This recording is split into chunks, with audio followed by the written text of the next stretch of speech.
আমাদের কাছে হুজুরদের মূল্য তখন হয় যখন তালাক হয়। আমাদের কাছে হুজুরদের মূল্য তখন হয় যখন জিনে ধরে, ভূতে ধরে, সন্তান জন্ম নেয় আর মারা যায়, তখন হুজুর আর আলেম ছাড়া উপায় থাকে না, ঠিক কিনা? আর এমনি সারাদিন হুজুর দেখলে মুখ চুলকায়। হুজুরের জামা লম্বা হইলে হুজুরের কাপড়ের দাম বাড়াইছে, ছোট হইলে টেডি হুজুর, হুজুরের পেট বড় হইলে হুজুরের আলবা খাইতে খাইতে পেটের জাহান্নামের তাগারি বানাইছে।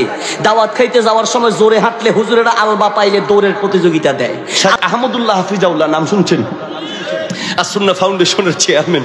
তো তিনি একটা চমৎকার কথা বললেন। তিনি ইফতা পড়েছেন আপনার বরিশাল। তিনি পড়ালেখা অবস্থায় তার এক ওস্তাদ ছিল মুরব্বী আলেম।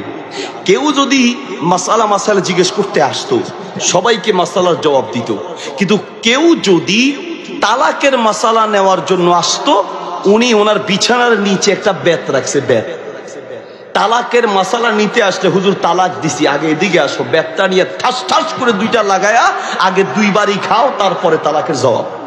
কারণ সহজে যদি জবাব দেয় তাহলে 2 দিন পরে তালাক আবার দিবি। তো একজন মুরব্বী আসছেন, আইসে ছাত্রদেরকে বলতেছে ওস্তাদ কোথায়? ওস্তাদ আছে, খেলার মাঠে আছে, ওই যে আমাদের মাদ্রাসার মাঠ সেখানে আছে। তো চাচা কেন আসছেন? একটা মাসালা জিজ্ঞেস করবো। কি মাসালা? চাচা বলছে মাথায় রাগ উঠছে, বউরে তালাক দিয়ে দিছি। ছাত্ররা চিন্তা করে পোলা পাইন্ডে পিটায় তো সারা যায়, এই মুরব্বী যদি তালাকের মাসালার জবাব জিজ্ঞেস করে আগে তো 2টা দিবে পরে জবাব, মানে মুরব্বীরে 2টা লাগাইলে কেমনটা লাগবে। তো ছাত্ররা পরামর্শ দিল, বাবা একটা কাজ করেন, হুজুর ঘরে রুমে আসার আগেই ওই মাঠে থাকতেই মাসালা জিজ্ঞেস করেন, রুমে যদি আসে তারপরে মাসালা জিজ্ঞেস করেন, তাইলে একটু অসুবিধা আছে। কি অসুবিধা বলা যাবে না, আপনি ওখানে গিয়ে জিজ্ঞেস করেন। বলছে ভাই যত সমস্যা হোক অসুবিধা নেই, তালাকের মাসালা লাগবেই। আমাদের কাছে হুজুরদের মূল্য তখন হয় যখন তালাক হয়। আমাদের কাছে হুজুরদের মূল্য তখন হয় যখন জিনে ধরে, ভূতে ধরে, সন্তান জন্ম নেয় আর মারা যায়, তখন হুজুর আর আলেম ছাড়া উপায় থাকে না, ঠিক কিনা? আর এমনি সারাদিন হুজুর দেখলে মুখ চুলকায়। হুজুরের জামা লম্বা হইলে হুজুরের কাপড়ের দাম বাড়াইছে, ছোট হইলে টেডি হুজুর, হুজুরের পেট বড় হইলে হুজুরের আলবা খাইতে খাইতে পেটের জাহান্নামের তাগারি বানাইছে। দাওয়াত খাইতে যাওয়ার সময় জোরে হাঁটলে হুজুরের আলবা পাইলে দৌড়ের প্রতিযোগিতা দেয়। আসতে গেলে তাও দোষ, বুঝছি হুজুর দাওয়াত মনে এক জায়গায় একদান মারিয়াইছে, ফ্যাট লই এখন হাঁটতেও পারে না, আছে কি নেই? দাওয়াত খাইতে বসে যদি একটু কম খায়, হুজুর দাওয়াত আর কয় জায়গায় আছে, এত কম খাইতে আছেন, দাওয়াত কি আরেক জায়গায় আছে? দাওয়াত খাইতে বসে যদি বেশি খায় তাও দোষ, হুজুর আলবা পাইলে হুজুররা 2 চামচ বেশি খায়। মানে হুজুরদের দোষের কোনো শেষ নেই। মনে রেখো, বাংলার জমিনে কুকুর মরে, বিড়াল মরে, জানাজা হয় না। বাংলার মাটিতে যদি আলেম ওলামা না থাকতো, তোমার মরণটা কুত্তার মতো জানাজা ছাড়া হইতো, ঠিক কিনা? আলেম দেখলেই মুখ চুলকায়।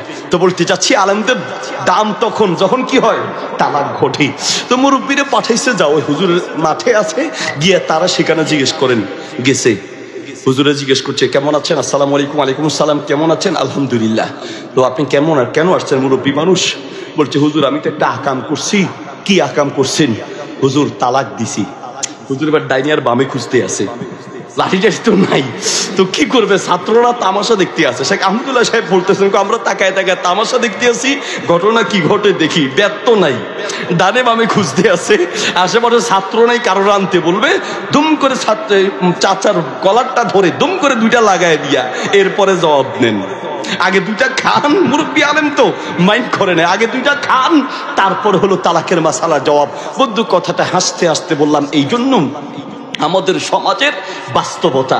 আমি এক লোককে আধা ঘন্টা সময় দিয়ে তালাকের মাসালার জবাব দিলাম। পরের দিন ফোন দিয়ে হুজুর আপনি তো গতকালকে অনেক কষ্ট করছেন, আধা ঘন্টা সময় দিয়ে জবাব দিছেন, তালাক হয় নাই, যাক এখনো সংসারে রাখা যাবে। হুজুর আজকে রাগ আবার উঠছে আর আবার দিছি। ঠাকুরগাঁ থেকে ফোন দিছে, হুজুর তালাকের মাসালা। আমি বললাম তো এলাকার আলেমদের কাছে যান। হুজুর যার কাছে যাই হে নিজেই বিপদে পড়ে। কেন? হুজুর তালাকটা সাইজ মতো হয় নাই, বেসাইজের তালাক হয়েছে। তো তালাক সাইজ মতো হয় নাই, বেসাইজের হয়েছে, এই জন্য হুজুররা বিপদে পড়ে। তো তালাকের সাইজও আছে, বেসাইজও আছে। আপনি কোন সাইজের দিছেন?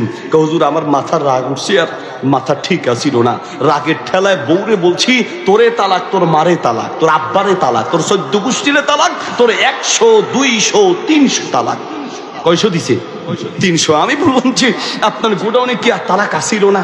300 পর্যন্ত শেষ নাকি আরো আসিল? কেন হুজুর রাগ উঠছিল তো, মাথা ঠিক আসিল না। এই হলো সমাজের বাস্তবতা। বন্ধু, তোমাকে বলতে চাই, বিয়ের পরবর্তী জীবনে যদি শান্তি পেতে চাও, বিয়ে হতে হবে হারাম থেকে মুক্ত, বিয়ে হতে হবে গান বাজনা থেকে মুক্ত, বিয়ে হতে হবে যৌতুক মুক্ত, ডাকাতি মুক্ত, ঠিক কিনা?